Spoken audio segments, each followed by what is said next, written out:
Movimiento maravillosamente regular de los planetas y las estrellas celestes, o veríamos el ciclo de la vida y la muerte que permite a los seres vivos alimentarse unos de otros.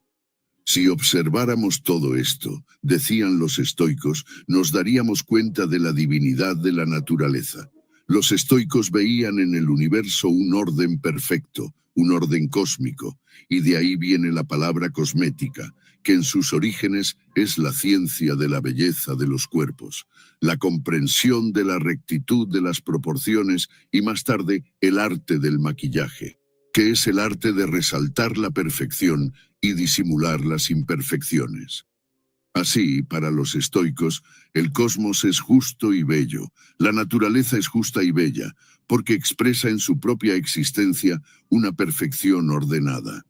Esta es una perspectiva adoptada por la mayoría de las escuelas filosóficas de la antigua Grecia, con la notable excepción del epicureísmo, y esto es exactamente lo que dice Cicerón. Cicerón, una de las principales fuentes que tenemos del pensamiento de los primeros estoicos. En un texto dedicado a la naturaleza de los dioses, se burla de los pensadores que, a diferencia de los estoicos, ven el universo como caótico y desorganizado. Que Epicuro se burle cuanto quiera. No es menos cierto que nada es más perfecto que el mundo. El mundo es un ser animado, dotado de conciencia, inteligencia y razón. Cicerón. Ve que para los estoicos, el mundo, el universo y la naturaleza tienen alma, es decir, están animados. Con esto los estoicos quieren decir que el cosmos tiene una razón, una lógica de funcionamiento, una racionalidad inherente a sí mismo. Los griegos llamaban logos a esta racionalidad inherente al cosmos. Es muy importante subrayar aquí que el concepto de alma de los estoicos no es como el de los cristianos o espiritistas de hoy, ni tampoco como el de Platón. En otras palabras, el alma no es algo que exista aparte del mundo material, aparte de la naturaleza y de las cosas materiales.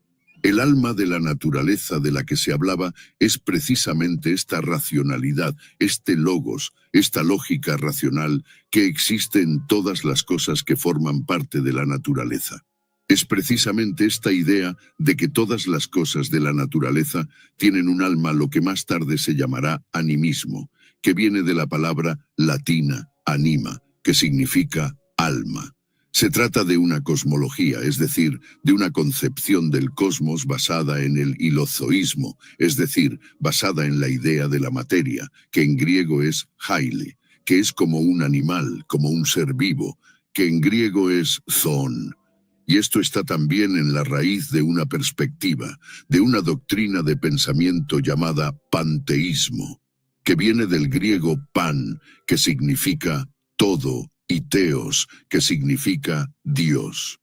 El panteísmo es la creencia de que absolutamente todo y todos conforman un Dios inmanente, que todo lo abarca, o que el universo o la naturaleza y Dios son idénticos.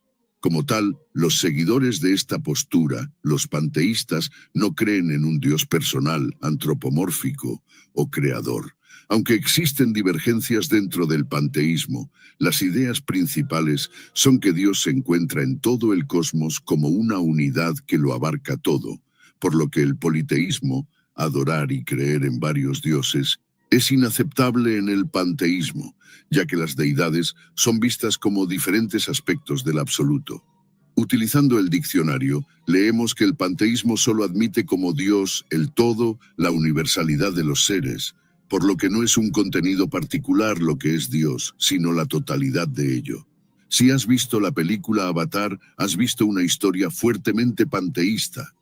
Si utilizáramos un lenguaje más actual, podríamos decir que esta alma de la naturaleza no es más que las leyes de la física, lo que los grandes cosmólogos llaman el alma de la naturaleza. Lo que los grandes cosmólogos actuales, como Stephen Hawking, se han pasado la vida intentando comprender y describir, es la racionalidad que hay detrás de todo, la lógica racional que hay detrás del funcionamiento de todas las partículas elementales del universo, y por tanto, de todo lo que existe. Por eso, hoy en día, oímos que los cosmólogos intentan encontrar la teoría del todo. Por eso incluso se llama así la película sobre la vida de Stephen Hawking. Hay que entender que este esfuerzo por comprender la lógica racional del funcionamiento del universo tiene varios niveles de análisis.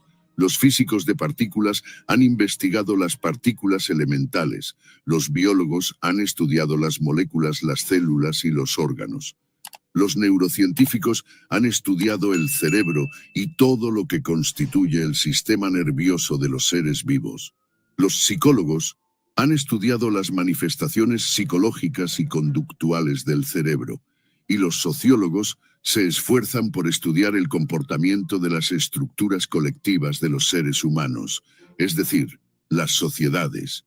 La totalidad del universo, la totalidad de la naturaleza para los estoicos, es divina, porque es maravillosa en su orden perfecto y complejo, y obviamente no se reducirá a uno u otro campo científico, sino que de hecho solo se descubrirá cuando la investiguemos desde los distintos niveles de análisis. Albert Einstein, uno de los más grandes físicos de la historia, nos dice algo profundamente estoico cuando habla de Dios. No creo en un Dios personal, nunca lo he negado, pero lo he expresado claramente. Si algo en mí puede llamarse religioso, es mi admiración sin límites por la estructura del mundo que nuestra ciencia es capaz de revelar. Albert Einstein. Ahora bien, amigo mío, probablemente puedas entender mejor la famosa frase de Einstein, porque expresa precisamente una perspectiva panteísta. En filosofía, el pensamiento del filósofo racionalista holandés Baruch Spinoza, por ejemplo, es un pensamiento panteísta. Cuando Spinoza describe a Dios en el primer capítulo de su maravilloso libro Ética, estaba hablando precisamente de esta divinidad que gobierna la naturaleza, de este orden cósmico que está detrás de todo lo que existe, y no de un Dios personal, un Dios que tiene una personalidad, un Dios que se preocupa por la vida de los seres humanos. Por ejemplo, como es común en las religiones monoteístas actuales. Para muchas religiones, Dios es trascendente al mundo material, porque Dios va más allá del mundo material. Dios existe fuera del mundo en un plano de existencia que trasciende el mundo natural, que trasciende este mundo físico, este universo de carne y hueso, de células y moléculas en el que vivimos.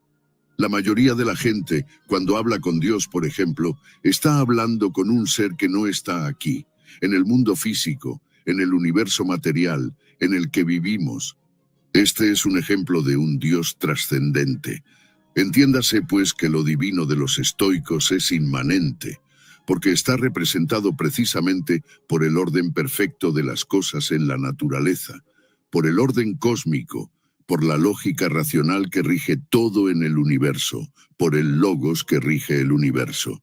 En este sentido, lo divino para los estoicos es inseparable del mundo natural, del mundo material, pero también se dan cuenta de que esta divinidad, esta lógica racional que rige el universo, el logos para los griegos, el orden cósmico para los estoicos, esto no es obra de un Dios personal, y mucho menos de nosotros, los seres humanos.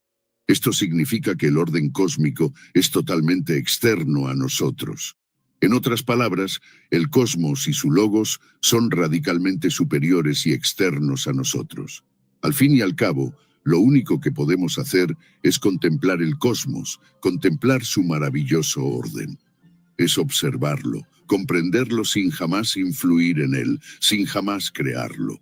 Y por eso mismo, lo divino para los estoicos es también trascendente, y a eso nos referimos cuando decimos que Dios para los estoicos es trascendencia en la inmanencia, o mejor dicho, es simultáneamente inmanente al mundo y trascendente al hombre.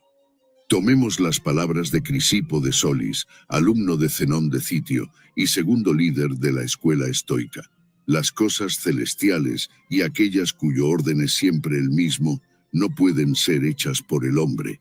Escuchemos también las palabras de Cicerón al comentar el pensamiento de los primeros estoicos. El mundo debe ser sabio y la naturaleza, que comprende todas las cosas juntas, debe exceder por la perfección de la razón, es decir, del logos. Así el mundo es Dios, y el mundo entero está englobado por una naturaleza divina. Entiéndase que este Dios es un Dios personal. Este es el Dios de Einstein o Spinoza, es decir, es la divinidad, el orden racional maravillosamente complejo que rige el universo, el logos que está detrás del orden cósmico y que el pensamiento racional humano solo contemplará y comprenderá. Me doy cuenta de que estas ideas no son fáciles de comprender y aceptar, porque nuestra concepción de lo divino o de Dios, hoy en día, es completamente distinta de la de los estoicos. Aún así, me gustaría que intentaras desprenderte al menos por unos instantes de esta concepción común a nuestro tiempo. Me gustaría que intentaras ver el mundo como lo hacían los estoicos. Al fin y al cabo, debes recordar que la segunda dimensión de la filosofía es la ética o la moral, palabras sinónimas que significan lo que uno hace, o sea, las costumbres y prácticas humanas. Por lo tanto, después de comprender racionalmente el universo, es decir, después de teorizar, debemos reflexionar racionalmente sobre la mejor manera de vivir y convivir en este universo comprendido racionalmente.